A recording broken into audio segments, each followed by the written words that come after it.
Cryostasis Sleep of Reason is one of those games you'll either love or hate. Is this a rough gem or is it too rough for its own good?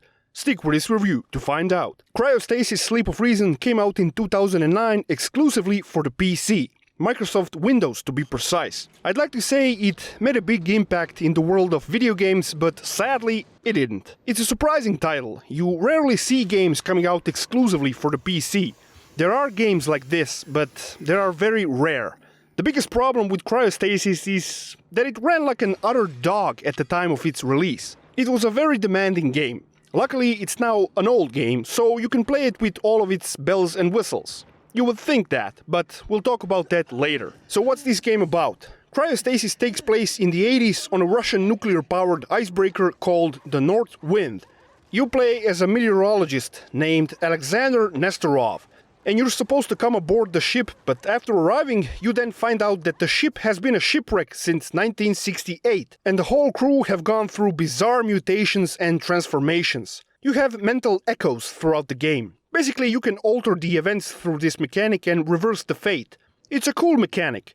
Through this mechanic, the whole plot is presented to you. You'll slowly start to piece out what exactly led to the ship being a shipwreck and all the events that transpired throughout all this time. It makes no sense in the beginning, but as you delve further, it all starts to make sense. It's an interesting story too. It's about a captain ignoring the warnings of his first officer and relying on his years of sailor experience instead of technology and weather instrumentation. And since this is a nuclear-powered vessel, once the ship finally hit ice and chaos ensued, well, you can already imagine what's gonna happen next. That's as far as I'm comfortable talking about the story without treading into spoiler territory. How is the gameplay? Well, this is a first-person shooter. It has a mix of melee combat and gun combat as well. The melee combat is a bit clunky, I have to say. It works, but ultimately it feels like a watered-down version of Condemned Criminal Origins. You can block attacks with right mouse button and attack with the left mouse button. There are different combos of sorts. You hold A for walking left and then press attack. You're gonna perform an attack aimed left. It's an okay combat system, but it's very clunky. The melee weapons are cool. You get a broken valve as a weapon, an axe and a chain wrapped around your hands. Interesting design. Then there are the fire weapons. You get a solid repertoire. First one you're gonna get is the Mosin Nagant. It fires one bullet per shot and it's a slow weapon. The time between shots is big, but the reload time, my god, this is the slowest reloading weapon I ever saw in a video game, and I love it. It adds a feeling of tension and a strategic element. Then there's the Mosin Nagant scoped version, which is the same gun but with a scope attached to it. Then there's the Tokarev SVT, which is a semi-auto gun, and this is my favorite weapon in the whole game. The lamest weapon in the game by far is the flare gun. It does absolutely no damage to the enemies. I honestly really don't understand the purpose of this weapon. The only automatic weapon in this game is the PPSH, and it's quite useful against some tougher enemies. The most interesting weapon has to be the water gun. Yeah, the water gun. Since this game takes place in a very, very cold place, pouring water on someone is a deadly thing to do, and the water gun does just that. The only downside is that you have to be almost point-blank range. The ammo for this gun are icicles you find hanging off the ceiling and other things in the game. I like how there's no ammo indicator in the game. The game just shows you these satchels of ammunition and bullets. You gotta count them down yourself. It's very cool. Weapons are clunky, but I believe it was designed this way on purpose. You're not a military guy, and you're wearing a lot of Arctic clothes, and it makes sense. I gotta say, the movement in this game is very slow. Really, really slow. I dig it, and it makes sense. Yes, you can run, but your stamina drains quite fast. The main mechanic in this game is the heat system. So you're on a ship that is shipwrecked in the middle of the North Pole. So you know it's cold as a horse heart. Basically, you have to search for sources of heat, lights, ovens, fires, etc. That sort of stuff. And there's no health in the game. You replenish your body heat, health and stamina at these heat sources. It's a cool mechanic, I admit. I like the environments. It's all frozen and covered with frost and icicles. Really cool design. But as cool as the environments are, they are a bit claustrophobic and cramped. and this can sometimes be a problem when dealing with the enemies. The enemy design is cool. You're basically killing crewmen, mutated crewmen. They vary in design. They go from regular looking dudes to heavily mutated mutants with some strange wings on their back. Later on in the game, they start to wear guns. That's where the big flaws come in. The environments are cramped and the whole combat system is clunky as hell. It's all manageable till there's a single enemy, but when there's more than one, it becomes a tedious task. So I mentioned the mental echoes. You come across a dead body and you enter his footsteps via this mechanic. You'll try to change the fate through these mental echoes. Most of them are pretty interesting and sometimes involve a simple puzzle, but it's all on rails. There's no freedom and you have to do everything the game wants you to do. But they are cool sequences. I especially like the one with the dogs. So basically the crewman was eaten by dogs and you have to change that fate. You go into this mental echo and avoid the dogs. It's really disturbing.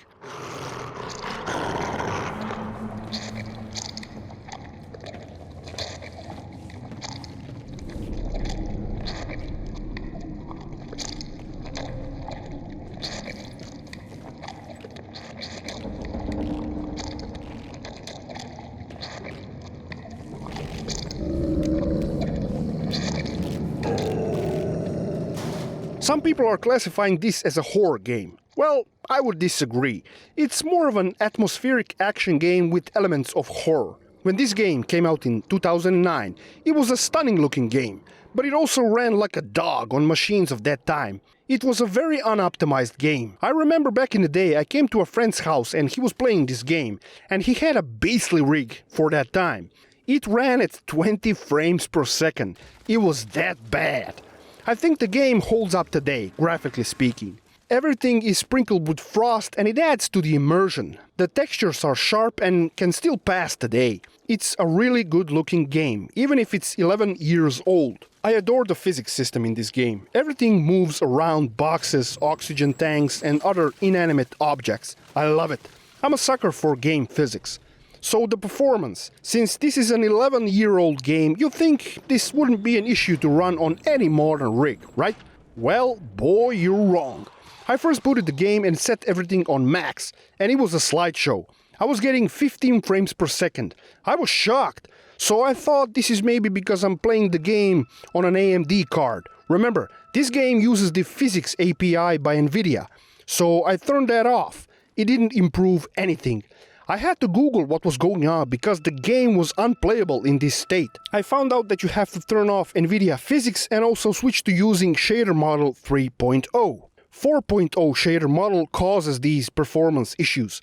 So I did that and it ran great. Locked 60 FPS with everything maxed out. Well, except NVIDIA physics and that shader model. It was all great until about 2 hours before the game's ending. Then it started to crash heavily. Every time it crashed, I got a message saying something like, couldn't load the texture, not enough video memory. And I was shocked. How can there be not enough memory? My Vega 64 has 8 GB of video RAM. There were no cards that had 8 gigs of VRAM in 2009. Then I had to Google that again because I was close to finishing the game, but I was unable to do so because of these crashes. The solution is to set everything in the options menu to medium. And I did that and I was able to finish the game. But this really pissed me off. I'm fine with lowering details in a modern game, but lowering quality in an 11-year-old game, well, that's some BS right there. And there are quite a few other technical problems. Falling down through textures, that happened twice on me. Also, the enemies clip through objects and doors. Not a big problem, but in a game that wants you to be immersed as much as possible, these types of glitches really pull you out of the immersion.